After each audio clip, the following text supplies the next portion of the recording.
આજના યુગમાં લોકો સુશોભન એટલે કે ડેકોરેશનને ખૂબ જ મહત્ત્વ આપતા થઈ રહ્યા છે. ઘર, હોટલ, ફાર્મ હાઉસથી લઈને દુકાનને પણ ડેકોરેટિવ લુક આપવા માટે લોકો હજારોથી લઈને લાખો રૂપિયાનો ખર્ચો કરતા જોવા મળે છે. એવા સમયે વિવિધ ડેકોરેટિવ પીસની ડિમાન્ડ હોવી સ્વાભાવિક વાત છે. જો કે આજે વાત કરવી છે એવા ડેકોરેટિવ વોલ પીસની જે વુડન તો છે જ, પરંતુ વિવિધ ટેક્સટાઇલ મટીરિયલથી બનાવવામાં આવી રહ્યા છે. જો તમને એવું કહેવામાં આવે કે તમે જે કાપડના કપડાં દરરોજ પહેરી રહ્યા છો તેમાંથી સુંદર શોપીસ તૈયાર થઈ રહ્યા છે, તો તમને નવાઈ લાગશે. પરંતુ આવું થઈ રહ્યું છે. કોટન, સિલ્ક, ગજી સિલ્ક, મશરૂ વગેરે જેવા મટીરિયલનો વુડન ફ્રેમ બેઝમાં ઉપયોગ કરીને અત્યંત આકર્ષક એવા વોલપીસ બનાવવામાં આવી રહ્યા છે.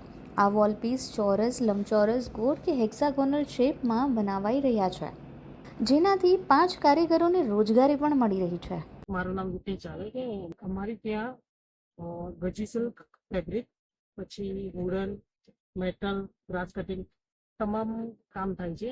અને અમારી ત્યાં હોમ ફર્નિશિંગ, એસેસરી એ રીતનું અલગ અલગ આર્ટ અમારી ત્યાં છે. જેટલી બી હાથથી બનતી વસ્તુઓ છે એમાં મોટા ભાગની બધી વસ્તુઓ ત્યાં બને છે. અને મેં વુડનનો યુઝ થાય છે, ફેબ્રિકનો યુઝ થાય છે.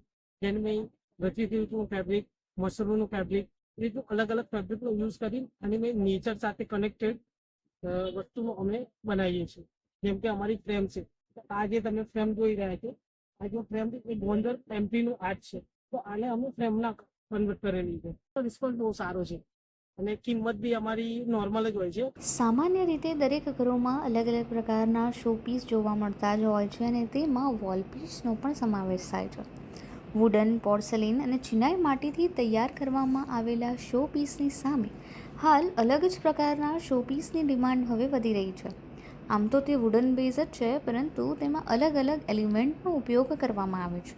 નાનામાં નાની વસ્તુથી લઈને સંપૂર્ણ આર્ટવર્ક તૈયાર થાય ત્યાં સુધી અલગ અલગ આર્ટિસ્ટોની એક ચેઇન સંકળાયેલી હોય છે, જેથી તેમને પણ રોજગારી મળી રહે છે.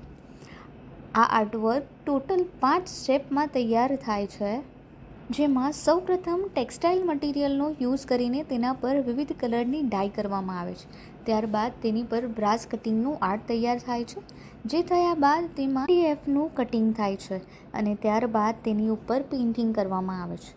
આ દરેક આર્ટવર્ક તૈયાર થયા બાદ તેને એક ફ્રેમ સ્વરૂપે સેટ કરવામાં આવે છે અને તેની કિંમત 1300 રૂપિયાથી શરૂ કરીને 8,500 રૂપિયા સુધીની હોય છે. નાનીથી નાની વસ્તુ લઈ જ્યાં સુધી પ્રોડક્ટ રેડી થાય ત્યાં સુધી એક બીજા આર્ટિઝનની આખી ચેન જોડાયેલી છે.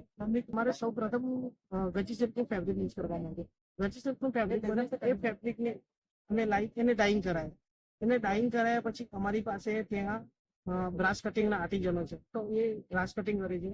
ગ્રાસ કટિંગ પછી એમડીએફ કટિંગ થાય છે, એમડીએફની ઉપર પેઇન્ટિંગ થાય છે અને લાસ્ટમાં આ બધું ભેગું કરી અને પછી એને એક ફ્રેમની મેં કન્વર્ટ કરી છે અને આખી ફ્રેમ રેડી થઈ જાય. આની 5 સ્ટેપમાં કામ થાય છે. સર ત્યાં 1300 થી લઈને 8,500 સુધી અત્યારે અહીંયા ફ્રેમો અવેલેબલ છે.